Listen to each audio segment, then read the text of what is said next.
Good morning mga day, this is Basudanyang Vlogger, a day in my life as a content creator at age of 14. Kaya naman papasabi ka na lang talaga dito ng I for Dago! For today's video, samahan niyo naman nga po pala ako sa aking mga kaganapan nung linggo. Bandang 8:30 nga po pala, paalis na nga po pala ako dyan ng bahay. Paano ba naman meron nga kami ngayong practice para sa festival dance namin? Actually, 8 o'clock nga po pala ang call time, pero 8:30 na nga po pala ako nakaalis ng bahay. Paano ba naman meron pa nga po palang inasikaso sila Dada? Si Dada nga talaga ang maghahatid sa akin. Fast forward, pagkarating naman nga po pala sa court ng main eto, at meron nga po pala mga nagbabasketball dito, kaya naman hinintay na muna namin na matapos. Paano ba naman wala pa kaming mapwestuhan? Nakakulang pa rin naman nga kami sa mga oras na yan. Siguro nasa 20 pa lang kami. Kaya naman naghintay muna kami nung mga wala pa para naman mamaya pag-start namin perfect na. Kung nga rin po pala mag-start ang practice, bumili na muna nga po pala ako dyan ng tinapay dahil nagutom nga talaga ako ng sandali. Uy, sandali lang. Mga bandang 9 o'clock naman nga po pala nag-start na rin nga po pala kami dyan mag-practice. Ulit ko nga lang sa kanila yung mga step para naman make sure na hindi talaga nila nakalimutan. Tapos tinuro ko na rin nga pa pala sa kanila yung step dun sa ending part. Paano ba naman hindi ko pa yung natuturo? Kailang ulit nga kami, paano ba naman medyo hirap nga talaga silang igalaw yung katawan nila. Ewan ko ba na para bang wala silang kinain? Char. And yun, fast forward na muna nga po pala. Sabi ko nga mag-lunch na muna sila ng mga bandang 11, tapos babalik sila no ng mga 1 o'clock. Dito na rin nga po pala kami kila Precious for today's video kakain, at bumili na nga lang po pala kami dyan ng ulam namin, tapos kumain na rin nga kami. May mga kukuhain kasi kami dito, tapos meron nga po pala kami kailangan bilhin. Kaya naman dito na rin nga po pala kami kumain para naman medyo malapit-lapit sa tindahan na pagbibilhan namin.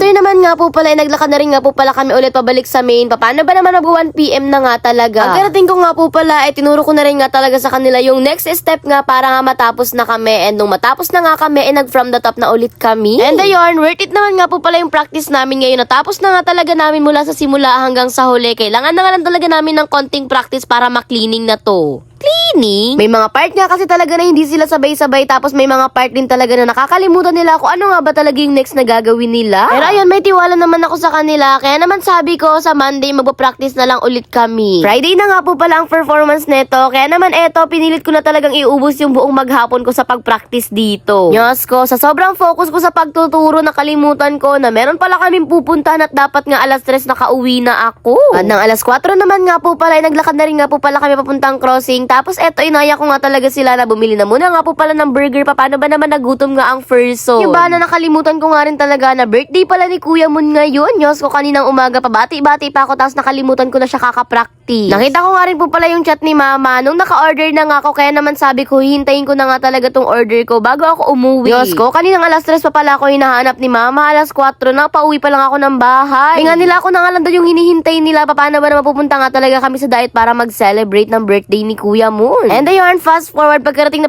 ko sa bahay, nagbihis nga lang talaga ako, tapos umalis na rin nga po pala kami. Diba, kakarating ko lang tapos aalis na naman. Char. Medyo nakakapagod nga talaga tong araw na to ngayon, pero at least worth it naman yung araw natin. Sinundo nga rin po pala namin dyan si Ate Win. Paano ba naman kasama nga talaga namin si Ate Win for today's video.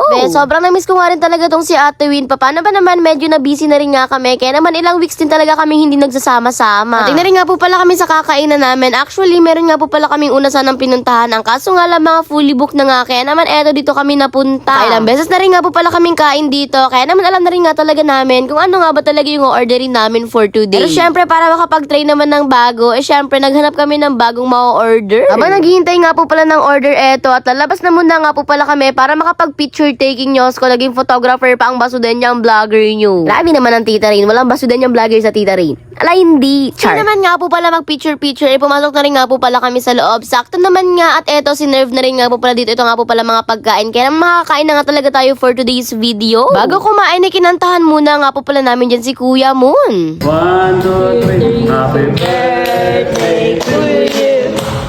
Happy birthday. Happy birthday. Happy birthday. Happy birthday. Diba? Talagang kami-kami lang yung kumanta. Paano ba naman wala kaming masyadong kasama dito sa table namin dito sa loob? After nga po pala is kumain na rin nga po pala kami upang mabusog na rin nga, tapos makapag-relax na rin nga dito dahil nga sobrang lamig talaga sa loob nito mga jay. Pang hinihintay nyo, kumuha na kayo ng plato at sabayan nyo akong kumain. Kain tayo! over naman. Alam nyo ba, maichika ko na rin sa inyo na sa dami-dami ng in-order namin, itong si Kuya Munyo, loyal sa fried chicken at lumpia. Diyos ko, yan lang talaga yung inulam niya. By the way, after nga po pala niya na syempre, umuwi na rin nga po pala kami para naman makapagpahinga na nga. And grabe, happy birthday sa'yo, Kuya Mo. Nandito na nga natin po pala ang ating vlog for today's video. Kaya naman yun lang. Salamat pa, God bless. Thanks for watching. Mwaps!